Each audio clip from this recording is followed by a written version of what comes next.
Welcome to the last breakfast. Please enjoy the video. You start by confirming compatibility. Check your DVR model and camera firmware so integration works.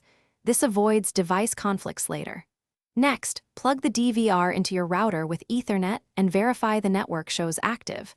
A wired connection prevents missed frames.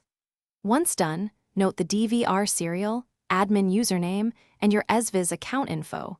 You'll need these to add the device. Make sure your phone and DVR are on the same LAN for the initial pairing step. You now open the Ezviz app and tap Add Device. Choose DVR/NVR, then scan the QR code or manually enter the serial. This creates the link. After the app detects the DVR, set a strong device password and enable NAT traversal if you want remote viewing. This simplifies connections through routers. Then assign camera channels to the DVR. Set your recording schedule and motion detection sensitivity, so the system captures relevant events while minimizing false positives. You finish by testing live view and playback locally.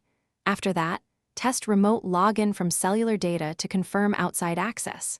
Make sure DVR and camera firmware are updated. Updates fix bugs and improve stability. Then reboot devices if streams lag. If things go wrong, check the DVR's LAN IP, verify port forwarding or Ezviz cloud settings, inspect firewall rules, and swap Ethernet cables. Most connectivity issues are simple network or cable faults that once. Thanks for watching. If this was helpful, leave a like and consider subscribing. See you next time.